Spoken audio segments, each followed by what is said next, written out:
Hello, everyone.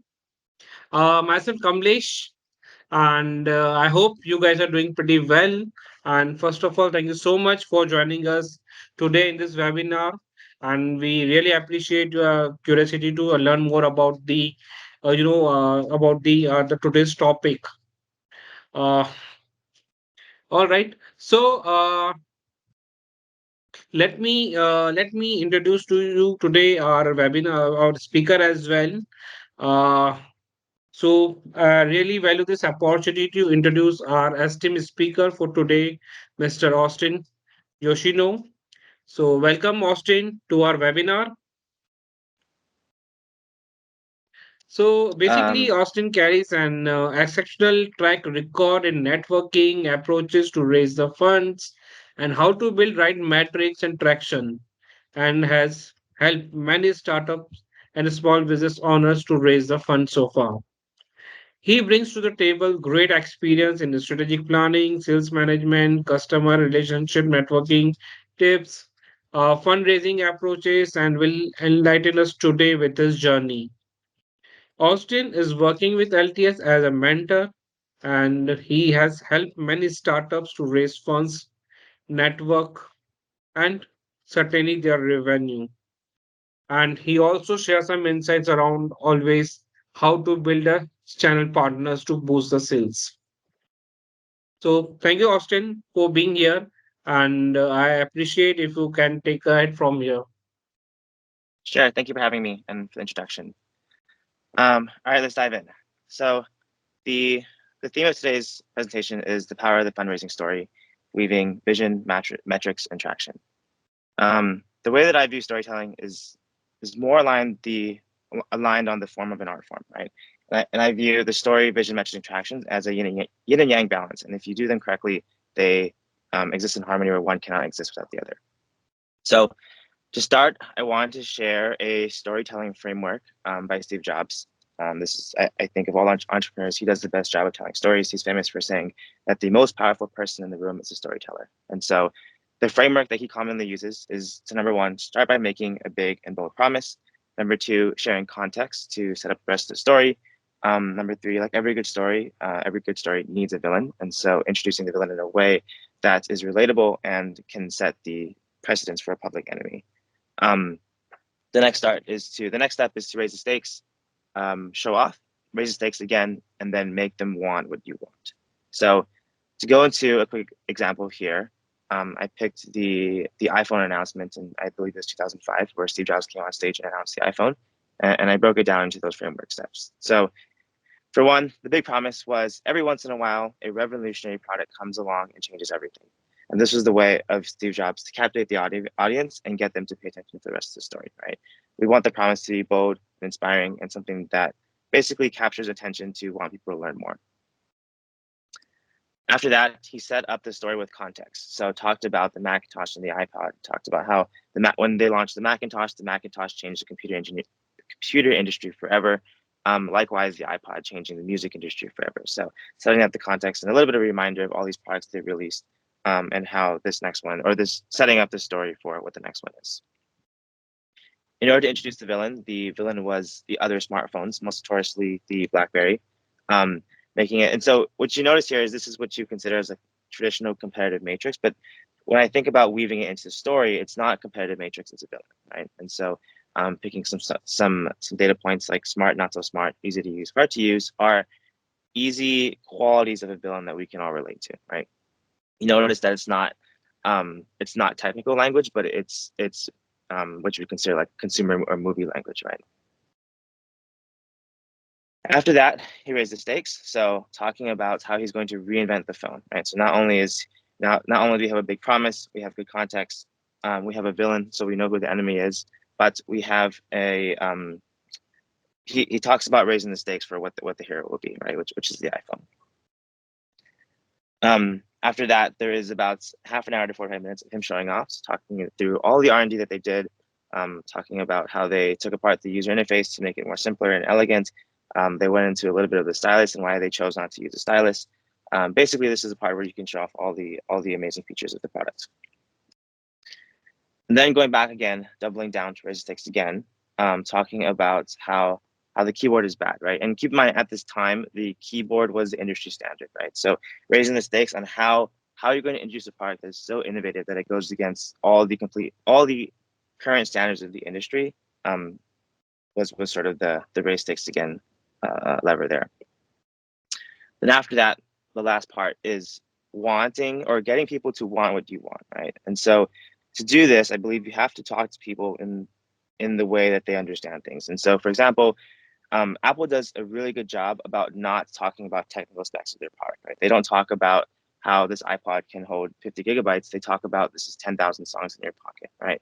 I think that's something that a lot of startup founders get lost in is we talk about the product and what we did because we built it, and so there's a lot of love there, but we miss the part of what people actually want, right? People just want a phone that they can use to call their friends, and so in the demo, they showed a lot of real life examples about why you should care about this phone, right? Again, it's not about 5G internet. It's about faster FaceTime calls or less lag when you talk to your friends, right? Um, so that being an example, I also want to share some tactile fundraising advice, some things that I picked up over my experience. Um, the first thing is it's important to remember that investors invest in two things. Either one, a business model that works, or number two is you, right? And so depending on your stage, you want to focus your presentation based on one of these two things. If you're in the earlier stages, it's a lot more about you than it is the idea, the vision, or the market, right? If you're in the later stage, in Series A, Series B, you have a business model that works. And so the equation of putting X amount of dollars in to get X amount of dollars back is valid now. The second part is to tier your investors. So this is an important one. When you make your list of investors, you want to tier them by tier one, tier two, and tier three, right? So for example, A16 probably always a tier one investor, right? A micro fund in some other place, probably a tier three, right? And the importance is that you want to start by pitching your tier three investors first because you're going to learn a lot. You're going to get a lot of ejections. And so if you start with tier three, you can you can get your reps and get the pitches out of the way, learn from feedback as you make your way up to tier two and tier one. The other one is to run a tight process. So you want to coordinate outreach in the same time span, with the idea being that you stack meetings and get a yes or a no, hopefully a yes decision at the same time, right? The idea behind this is that if you get enough term sheets at the same time, you can leverage them against each other and get the best deal. Some other ones are, I like to track pitch deck views. So use something like DeckSend or DocuSend or some sort of pitch deck metrics that allows you to see not only who's viewing your pitch deck, but which specific slides are being viewed the most for you to understand. Hey, maybe I need to, like, I didn't realize this, but the market slide is actually really important for this company. Therefore, I'm going to put my effort into it. The last one is prepare for a full-time workload. It's a full-time job. It's going to take all day, and it's a grind. The other one is building multiple deck versions. So I like to have three different decks. The first one is a story, which is mostly graphics, which is used for pitches. The second one is a teaser with no appendix that's used for outreach. So if I write a code email to an investor or ask for a warm intro, I send them a teaser deck. And then there is a full deck with the importance here that usually it's about 20 plus appendix slides, and that's used for diligence or fully diving in.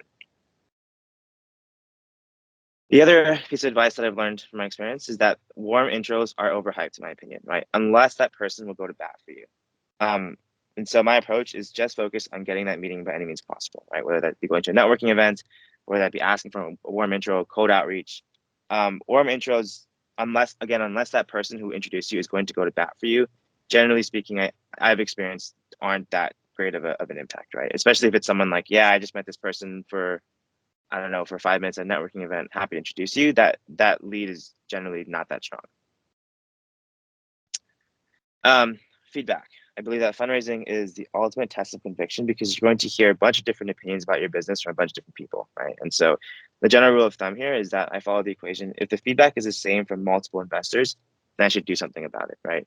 If not, I take it with a grain of salt and I move on. I decide whether or not this is good advice. One of the biggest reasons for startups failing is taking bad advice. And so it's going to be a test of how much you believe in your idea and how much you're going to stick to your intuition. Over the time of my career, there have been lots of bad investors, and so I put together what I think are some of the top five investor red flags. Very similar to dating, you want to look at it, make sure you don't waste your time, right? And so one of the big common ones is asking for market size at pre-seed, right? Like in the truth of it, I've had people say like, I think your total market size is actually 20 billion, not 30, right? And the real answer is like, well, who cares, right? If you invest now and we capture some portion of the market, whether it's 20 billion or 30 billion, you and I are both going to be very happy, right? So at this stage, like we should not be focusing on whether the market size is plus or minus 10 billion, right? Um, Another common one is people will talk to you when they're still raising their fund and using the excuses just working on deal flow, right?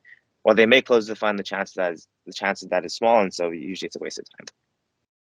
Another one, also very common, is a junior associate or a fresh college grad giving operational advice, right? I would consider this cheap advice.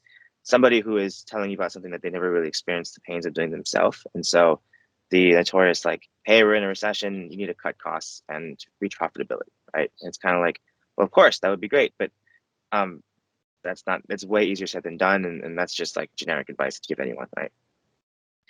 Another one is looking for portfolio conflicts of interest. So do some diligence on yourself when you meet somebody. Make sure that they invest in your space, but haven't invested in direct competitors. Oftentimes, it's diligence for the other competitor. Um, the last one is sometimes investors ask you for money. While this sounds weird, I've had this happen where I have signed a safe for whatever X amounts, and next thing I know, the investor's asking me to fly him and his team out to Hawaii for diligence. Right, so big red flag. Don't do that. And of course, there are many, many more. I think it's important just to be aware of these and make some mental notes so that when you come across them, you're able to differentiate between what's going to be a waste of time and what's not. The last one is that nothing matters until the money is wired. Pretty straightforward, but something that I think needs to be internalized. I have had many safes that have been signed and the money has never come. So no celebration until the money is wired. Yeah, this concludes the presentation. Left my email for contact. But yeah, happy to answer any questions. Happy to make this more of a Q&A interactive webinar. Uh, well, thank you so much, Austin. It's really very informative session. I would say you just shared with us today's super excited storytelling frameworks. So thank you once again for your time. Mhm. Well, that's not the end. Uh, I also like to thank you here, the attendees, for joining us today. It's been an incredible journey, and we are grateful for your presence here. Before we say goodbye, I believe today we all have learned something new and exciting about the storytelling frameworks, networking opportunities, fundraising approaches, and I hope you have found these insights valuable. While I would like to utilize this opportunity to share some glimpse about the LTS Accelerator program too for your reference. So, the LTS Accelerator program is an efficient way for startups founders to raise the capital and mentorship they need to take their early stage startups, company, or non-profit organization to the next level. The LTS Accelerator program inspires and engages entrepreneurs from all industries and geographies. We are committed to nurturing and supporting promising startups. Our program offers comprehensive range of resources, mentorship, techies, fundraising, and networking opportunities. And we also provide assistance to establish sales channels and many more. So our complete, asset program is designed with the four piece of product engineering model, which covers build, organize, market, and transform. So these are the four phases which will certainly guide you, help you, how you can take your idea and convert it into the established product while having the fundraising frameworks, storytelling frameworks, networking opportunities. Mentor is there always for your assistance. Well, I'm dropping and some details for a reference in the chat box. You can collect from there and my email address so that you can reach out to me over the email as well for further queries. Well, moving forward, I want to express a sincere appreciation to our amazing guest speaker, Mr. Austin Yoshino. Well, the conversation, I would say, should be end here now as we have learned too much about our startup fundraising frameworks and network opportunities. So, thank you once again to all of you for taking the time for this webinar and to make it successful. Until we meet again, stay curious, stay inspired, and remember that the learning is a lifelong journey. So, goodbye for now and take care, guys.